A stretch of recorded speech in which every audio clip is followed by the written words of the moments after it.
السلام عليكم ورحمة الله وبركاته أصحابتي دقالق أميل البوتشوكتان channelka adiga daawanaysa waa Faadimo Filsan qofkeeda la hadlay waniga Faadimo Filsana waxaan idin rajeynayaa khayr badan bashbash iyo barwaaqo soo dhawaada ayaa idin leeyahay mar koobaad iyo mar labaad iyo mar saddexaadba asxaabta horey noola joogta aad ayay u mahadsantihiin asxaabta cusub hadda noo imaatayna sidoo kale soo dhawaada aadna waa u mahadsantihiin qisadeena maanta waxay ku saabsan tahay furitaanku maceeba dabcan furitaanku horta sidiisaba ceeb ma ahaan furitaanku ceeb ma aha laakiin waxaa jiray dhaqamo hore oo maxaa la dhihi jiray sida carabta oo kale soomaalida oo kale waayadii hore gabadha haddii lasoo furo dadku waxay u malayn jireen ceeb inay tahay soomaalida xataa way jiri jirtay oo maahmaahay iyo waxbaa ka jiri jiro waayihii hore waxaa la dhihi jiray berigii hore markii gabadh la furo waxaa la dhihi jiray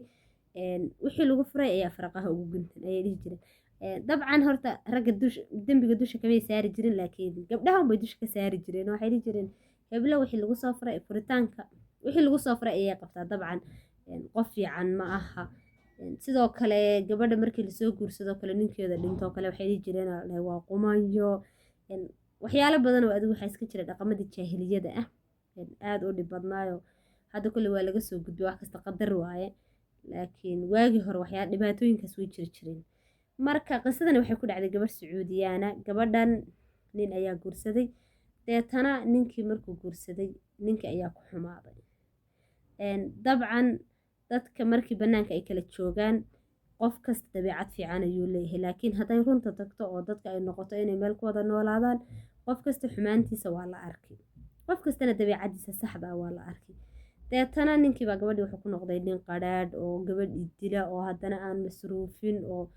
aada u xun ayuu ku noqday gabadhii muddo kadib cunug ayay u dhashay wiil ayay u dhashay ninkii markay wiil u dhashay noloshu way sii adkaatay markii hore dee maadaama iyada ay ahayd iyo isaga un ay meesha ku noolayn dee haddii ilmo imaado noloshu waa sii badanaysaa soo maaha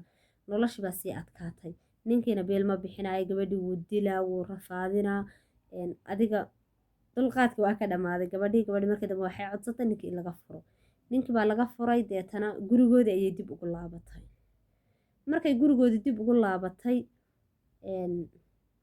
nolosha dan waxay kusii kala duwan tahay dadka hadda qurbaha joogoo kale gabadh haddii la furo dee dadka yaqaana waa dad aada isaga yar laakiin guriga markaa gurigiina adiga aa ku dhalatay wax kusoo baratay intaa kula soo ekaatay aad dib ugu laabato iyo markaad meel kale iskaga nooshay way kala duwan tahay deetana islaamihii dariska ahaa iyo wixii oo dhanaa markii gabadhii oo lasoo furay heerkii kusoo laabatay way u tacsiiyeen hooyadeedii iyadii waxay dhahayaan allah hadday keligeed ahaan lahayd aa kuu fiicnaan lahayd laakiin haddana iyadoo cunug wadata hadday cunug wadata yaa kaa guursanaya hadda iyadoo cunug wadata yaa wax ku falaaya hadda gabadhii adiga aadaa loogu tacsiiyey gabadha marka gabadh aada u wanaagsanay ahayd gabadh dee ilaahay ku xidhan oo wanaagsan oo aada u fiican bay ahayd deetana wixii ilaahay kuu qoro horta marna kuma seegaan gabadhii maalintii dambe waxaa dhacday nin magaaladaba laga garanayo oo la yaqaano unbaa gub albaabkii deetana ninkii haddii lasoo dhaweeyo oo la fadhiisiyo wuxuu yidhi gabadh baa idinka rabaa gabadhii markii uu sheegayna waxaa la yidhi dabcan maya wuu khaldan yahayoo wuu halmaamay maadaama gabadh yaroo kale joogto gabadha kaleu ka wadaa wuxuu yidhi dabcan kama wado aniga gabadhaasaan ka wadaa saaley ogow hadda gabadha waa lasoo furay suu yidhi waa ogahay saaley hadda ku darso cunugna waa wadataa suu yidhi waa ogahay oo haddaba gabadhaasa gabadhaa rabto suu yidhi gabadhaas waay gabadhaan deetana gabadhiibuu ninkii adiga sidiibu usoo doontay gabadh sida loo soo doontay sida ugu fiican usoo doontay aroos gabadh loo dhigay arooska ugu fiican u dhigay guri gabadh la dejiyey guriga ugu fiican uu dejiyey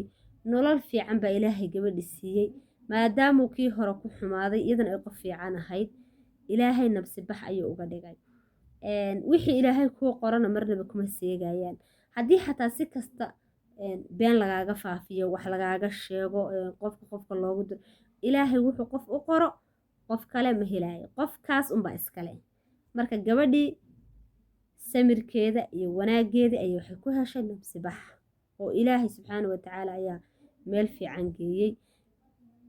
marka asxaabteyda qaaliga tiina iyo taydaba anigu waxaan u dardaarmayaa khayrka wanaaga in ilaahay nagu sugo toobadan ilaahay nagu dilo adduunka saan ugu kulanayno ilaahay subxaanahu watacaala uu aakhiro jannada inoogu kulmiyo soo dhawaada asxaabteyda qaaliga qisadeeni maanta halkaas ayay ku eg tahay khayr badan baa idin rajeynayaa peace and love